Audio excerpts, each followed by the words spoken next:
이마트 2부는 주가 현황, 외국인과 기관의 수급 현황, 재무제표, 유사 동종업계 비교, 밸류에이션, 최근의 이슈, 강조 포인트까지 말씀드리겠습니다. 이마트의 과거 3년 주가는 30만원대에서 10만원 밑으로까지 3분의 1 토막 났으나 최근에 55% 정도 주가가 상승하여 15만원대를 유지하고 있습니다. 하지만 이마트의 여러가지 구조적인 성장 요인을 봤을 때 밸류에이션의 추가 상승 여부는 긍정적이라고 판단.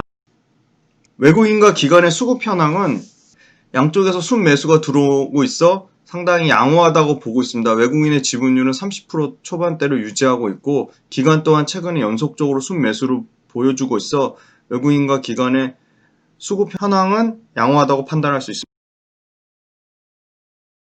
이마트는 매출액이 꾸준히 매년 증가하고 있습니다. 다만 영업이익이 2019년에 큰 폭으로 하락하였으나 2020년, 2021년, 2022년 3개년 연속으로 계속적으로 증가할 것이라고 보고 있습니다. 자산 총계와 자본 총계 역시 계속적으로 늘어나고 있고 부채 총계는 늘어나고 있으나 부채 비율은 100%대 초반으로 우려할 만한 수준은 아니다라고. 자기자본 이익률, PER, PBR 각종 지표에서 상당히 양호한 지표를 보여주고 있고 특히 2020년에 자기자본 이익률과 총자산 이익률 측면에서 가장 좋은 지표를 보여줄 것이라고 보고 있습니다. 2020년 기준으로 PER은 약 8배 수준으로 상당히 저평가되어 있다고 판단. 유사 동종업계 대비 이마트는 가장 높은 시가총액임에도 불구하고 매출액 증가율과 영업이익 증가율 측면에서 최상위권에 있습니다. 그리고 자기자본 이익률, PER, PBR 역시 전반적인 모든 지표가 양호한 수준입니다. 유통업계의 부진을 말해주듯이 이마트를 제외한 여타 유사 동종업계에서 매력적인 종목이 보이지 않아 이마트를 가장 최선호주로. 이마트의 현재 밸류에이션은 8.2배 수준이고 과거 5년의 평균은 퍼 약 13배 수준입니다. 적자 기업을 제외한 유사 동종 유통업계의 평균 PER은 9배 수준이고 사업 모델이 유사한 롯데쇼핑, 신세계 모두 2020년 적자라 현재 주가 수준만 놓고 본다면 이마트가 비싸다고 보기는 어려울. 역대 가장 높은 퍼 15배일 때 단순 실적이 매출액 19조 629억, 영업이익 1507억인데 반하여 2020년 예상 추정 실적이 매출액 21조 3903억, 영업이익 1704억으로 2019년 역대 고퍼일 때 대비 매출액은 12.2%, 영업이익은 13.8%의 높은 실적 증가가 기대되어 지금의 주가 밸류에이션 퍼 8배는 분명히 재평가가 이루어져야 된다고 보고 있습니다. 추정치이긴 하지만 2021년과 2022년 미래 3년치의 연평균 매출액 증가율은 약 9%, 영업이익 증가율이 약 39%의 높은 실적 성장률을 기대하고 있습니다. 주가는 결국 실적의 함수인데 이러한 미래 실적 성장률이 현재 이마트의 주가에 반영되어 있다고는 보지 않고 있어 장기 투자 메리트가 높다고. 이마트 최근 이슈 현황 말씀드리겠습니다. 7월 1일부터 9월 31일까지 3대 대형 할인마트 관심도를 체크하였는데 국민들의 가장 관심을 받는 업체는 역시나 이마트인 것으로 밝혀졌습니다. 소비자들의 호감도 역시 이마트가 가장 높았습니다. 이마트의 온라인 포스팅 건수는 총 19만 5,800건으로 1위를 기록했고 이마트의 호감도 또한 긍정률 52.47%, 부정률 6.32%를 제외한 순호감도 측면에서 46.2%의 높은 호감률로 홈플러스나 롯데마트를 제치고 호감도 측면에서도 1등을 자랑했습니다. 최근의 트레이더스 현황에 대해서 말씀드리겠습니다.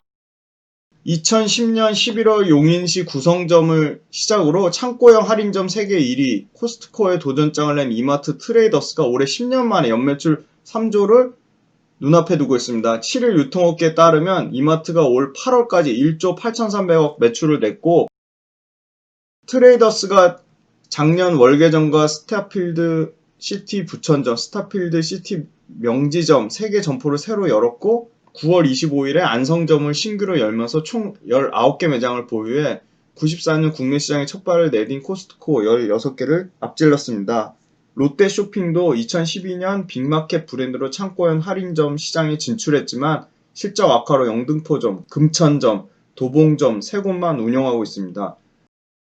트레이더스가 코스트코의 유일한 경쟁자로 남았고 매출은 아직 코스트코가 1조 원 이상 앞서고 있지만 최근 5년간의 성장률은 트레이더스가 212%로 코스트코 45%를 훨씬 앞서고 있습니다. 경쟁이 격화되면서 상대 회사의 매장과 멀지 않은 곳에 점포를 내는 맞불 전략을 서슴지 않고 있고 창고형 할인점은 일반 마트의 타겟 상권이 훨씬 넓습니다.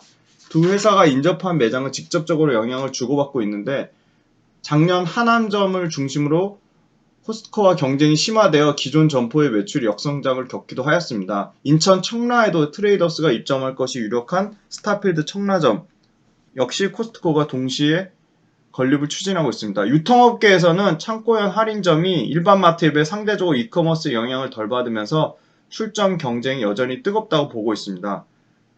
코스트코는 연간 3만원이 넘는 회비를 받는 회원제로 운영하고 있고 트레이더스는 회원 여부에 관계없이 누구나 방문해 쇼핑할 수 있습니다. 코스트코의 회원제는 비회원 소비자에게는 진입장벽이지만 한번 가입하면 소비자를 묶어두는 락인 효과를 잇고 커클랜드로 대표되는 코스트코의 강점이 PB 상품 분야에서 트레이더스가 맹렬히 추격하고 있습니다. 트레이더스는 지난달에 기존 PB 트레이더스 D를 이을 차세대 PB T 스탠다드를 선보였습니다. 이마트의 100% 자회사 이마트 에브리데이가 기업형 슈퍼마켓 SSM 4개사 가운데 규모는 가장 작지만 업황에 대한 불황을 가장 성공적으로 방어한 슈퍼마켓으로 꼽혔습니다. 2009년 가장 후발주자로 합류했지만 올 들어 홈플러스 익스프레스 점포수를 앞질러 업계 3위를 탈환했습니다. 올해 9월말 기준으로 이마트 에브리데이 점포수는 239개입니다. 직영점 비율이 90%로 경쟁업체보다 고정비 부담은 크지만 이마트 에브리데이는 어느 유통업체보다 수년간 최악의 업황 속에서 점포 효율화 작업 하나를 성실하게 추진했고 결국 성장세를 유지했습니다. 이마트 에브리데이는 지난 수년간 순매출액, 영업이익 모두 꾸준히 실적 개선을 이룩해 왔습니다. 2015년 영업손실 169억 원을 기록하면서도 순매출액 기준으로는 매출 성장세는 지속됐습니다. 2016년 순매출액 1조 원을 돌파했고 2017년에는 3년 만에 적자늪을 탈출해 흑자 전환에도 성공했습니다. 흑자 전환 이후에도 이마트 에브리데이가 순매출액 성장률은 연평균 5에서 8%를 유지했습니다. 이마트 에브리데이는 부실 점포는 곧바로 정리하고 신규 매장은 수익성이 확실한 경우에만 출점했으며 신규 출점은 상권의 특성을 철저히 파악해 MD 등이 철저히 맞춤형을 추진하였습니다. 특히 올해 상반기에 바이러스로 인해 동네 상권으로 집계 효과를 톡톡히 받고 2018년부터 추진해온 각종 비효율 개선 작업이 위기를 성공적으로 기회로 이끌어냈습니다. 1분기 말 기존점 성장률은 평균 1, 2%에서 15%까지 이번에 올라갔고 GS 더 프레시와 달리 가맹점 비중이 극도로 낮아 정부 재난지원금 사회용처 지정을 받지 못한 2분기에도 성장을 이끌어내 업계의 주목을 받고 있습니다. 상반기 영업이익률은 GS 더 프레시에 이은 2.7%로 홈플러스 익스프레스나 롯데슈퍼가 적자를 기록한 것과 대조적으로 상당히 이익률 측면에서도 좋은 호조를 보여주고 있습니다. 또한 이마트의 자회사 신세계 조선호텔이 부산 해운대에 그랜드 조선 부산을 오픈했습니다. 그랜드 조선은 즐거움의 여정이란 브랜드 슬로건 이래 조선호텔의 전통을 이어가면서 혁신을 통해 세계적 수준의 호텔 경험을 제공하는 신세계 조선호텔의 새로운 5성급 호텔 브랜드입니다. 해운대 중심가에 위치해 그랜드 조선 부산이 조선호텔의 헤리티지를 감각적으로 풀어내고 총 330개의 객실, 해운대의 아름다운 전망을 강조한 실내외 수영장, 사우나, 피트니스 등 미식의 즐거움을 선사할 식음업장과 여행의 즐거움을 더할 다양한 엔터테인먼트 콘텐츠로 구성되어 기대되고 있습니다. 정용진 이마트 부회장은 쓱닷컴의 온라인 통합 쇼핑몰을 오픈마켓으로 전환하는 방안을 추진하고 있습니다. 온라인 광고라는 새 사업 모델을 만들려는 움직임이 나오고 있고 오픈마켓은 인터넷에서 판매자와 구매자를 직접 연결해 자유롭게 물건을 사고팔 수 있는 것을 말합니다. 쓱닷컴은 그동안 상품을 직접 사들여 판매하는 방식으로 운영됐는데 오픈마켓과 비교해 품질 관리는 좋은 평가를 받았지만 취급 품목수에서 매우 제한적이어 성장성에 한계가 있다는 점이 있었습니다. 쓱닷컴의 최근 품목수는 1000만 개에 불과하지만 오픈마켓으로 전환되면 품목수가 최소 1000억 개 이상으로 늘어날 것으로 예상하고 있습니다. 쓱닷컴이 연내 추진 중인 오픈마켓에 전환을 할 경우 추가적인 성장 동력이 확보될 것으로 기대되고 있고, 취급 품목수가 기하급수적으로 늘어나 총 매출 성장을 일어날 것으로 기대하고 있습니다.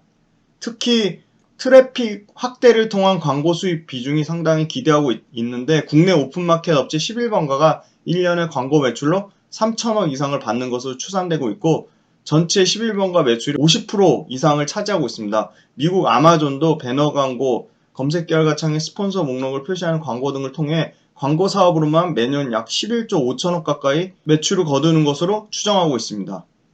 최근에 또한 이슈는 CLS가 이마트 매도 리포트를 냈습니다. 최근에는 이마트 매도 의견을 제시한 국내 증권사는 없었고, 이마트가 양극단의 평가를 받아왔습니다. CLSA는 오프라인에서 온라인으로 유통 채널이 변화하면서 핵심 사업인 마트가 힘을 잃었고, 상반기 온라인 판매가 괄목할 만한 성장을 했더라도 이커머스 시장 경쟁이 매우 치열하다 보니 추가적인 캐파가 부족한 점이 한계라는 점을 밝혔고, 대형마트 시장에서의 턴어라운드와 온라인 산업의 수익화 모두 기대감이 없다고 밝혀 매도 의견을 냈지만, 국내 증권사들의 평가 논리와는 정면 배치되는 의견입니다. 국내 증권사에서는 홀드를 제시한 하나투자증권을 제외하곤 목표 주가의 평균치는 18만원 선입니다.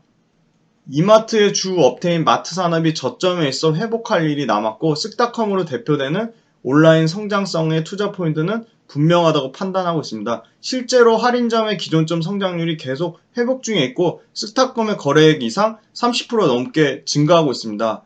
이마트는 최근 유통 사업자 중에 가장 눈에 띄는 실적 성장을 보여줬습니다. 하지만 과도한 밸류에이션이 지적돼야 한다는 의견으로 나뉘고 있고, 정용진 부회장의 증여한 부분도 정부 회장이 납부해야 할 증여세는 증여당일 종가 14만 1,500원 기준으로 약 1,950억 수준입니다. 증여일로부터 60일 이전부터 60일 이후까지 120일 종가 평균으로 최종 증여세를 정하게 되어 있어 향후 2달간 주가가 떨어질수록 증여세 부담이 적기 때문에 증여세 규모 때문에라도 이마트 주가는 주목받을 가능성이 있다고 보고 있습니다. 하반기까지 이마트의 적정 밸류에이션 논란은 계속될 것으로 보이나, 개인적으로 CLS의 매도 리포트는 과다하다고 판단하고 있고, 정확하게 이마트에 대한 구체적인 분석에 대한 논리적 근거의 설득력이 상당히 낮아 보입니다. 유통업계 관계자도 할인점 매출이 꾸준히 늘어나고 있고, 당장은 9월 기존점 성장률이 가장 중요한 지표가 될 것이라고 보고 있지만, 쓱닷컴, 창고형 매장 트레이더스, 노브랜드가 구조적으로 성장하고 있고, 이마트 자체의 PB 상품 역시 잘 되고 있으며, 이마트 에브리데이 그리고 신세계 조선호텔까지 모든 사업부에서 실적이 하반기에 본격적으로 호전될 것이라고 보기 때문에 이마트는 여전히 유통업계 탑 종목으로 계속적으로 관심 갖고 지켜봐야 될 것이라고 말씀드리겠습니다. 감사합니다. 고맙습니다.